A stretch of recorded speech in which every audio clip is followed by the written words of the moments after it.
Hello guys, আসসালামু আলাইকুম। কেমন আছেন আপনারা সবাই? আজকে একটি নতুন ভিডিও আপনাদের সঙ্গে শেয়ার করব। অবশ্যই আপনারা আমার ভিডিওটি দেখবেন। ভিডিওটি দেখে ভালো লাগলে লাইক, কমেন্ট, শেয়ার করবেন। আর গাইস, আমি এই চ্যানেলে একদম নতুন, তাই প্লিজ আমার চ্যানেলটি আপনারা সাবস্ক্রাইব করবেন। তো ভিউয়ার্স, আজকে অনেক গরম পড়েছে, এই জন্য আমরা ছাদে এসেছি। দেখুন এখানে চারপাশের প্রকৃতিটা কত সুন্দর। আর এখন আমরা নিচে চলে যাচ্ছি। নিচে গিয়ে কি হলো সবই আপনাদের সঙ্গে শেয়ার করব।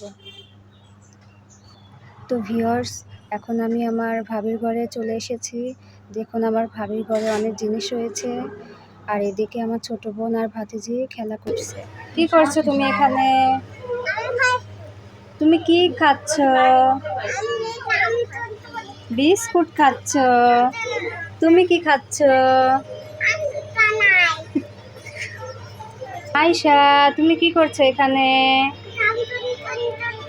তো ভিউয়ার্স, অনেকক্ষণ ধরে ওদের সঙ্গে কথা বললাম। কথা বলতে বলতে অলরেডি দুপুর 12টা বেজে গেছে।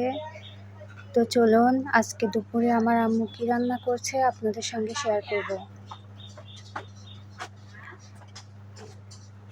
ভিউয়ার্স, আজকে দুপুরে আমার আম্মু মুরগির মাংস রান্না করবে। এখানে মুরগির মাংস ভালোভাবে কেটে ধুয়ে পরিষ্কার করে নেওয়া হয়েছে। আর এখন লবণ, পেঁয়াজ কুচি, মরিচ কুচি, আদা বাটা, মরিচের গুঁড়া, হলুদের গুঁড়া, সামান্য জিরার গুঁড়া আর পরিমাণ মতো তেল দিয়ে মাংসগুলো ভালোভাবে মাখিয়ে নেওয়া হবে। মাংসগুলো ভালোভাবে মাখিয়ে নেওয়া হলে কিছুক্ষণের জন্য ম্যারিনেট করে রাখা হবে। আর অন্যদিকে কড়াই বসিয়ে দেওয়া হয়েছে। কড়াই পরিমাণ মতো তেল দেওয়া হয়েছে, কিছু পেঁয়াজ দেওয়া হয়েছে। আর এখন মাংসগুলো দিয়ে দেওয়া হলো। মাংসগুলো ভালোভাবে কষিয়ে নেওয়া হবে।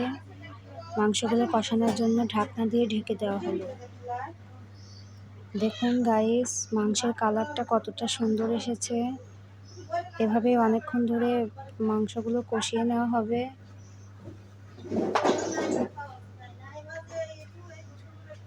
মাংসগুলো ভালোভাবে কষিয়ে নেওয়া হয়ে গেছে প্রায়। এখানে আমার ছোট ভাই প্লেট নিয়ে এসেছে। আম্মু কিছু মাংস উঠিয়ে দিচ্ছে টেস্ট করার জন্য। আর এখন পরিমাণ মতো ঝোল দিয়ে দেওয়া হলো। এখন চারপাশের মশলাগুলো ভালোভাবে নেড়ে চেড়ে মিশিয়ে দেওয়া হবে। আর কিছুক্ষণ জাল করা হবে। তো ভিউয়ার্স, মাংসগুলো রান্না হয়ে গেছে, এখন নামিয়ে নেওয়া হবে। দেখুন মাংসের কালারটা কতটা সুন্দর এসেছে। তো আজকের মতো এই পর্যন্তই। সবাই ভালো থাকবেন, সুস্থ থাকবেন। আল্লাহ হাফেজ।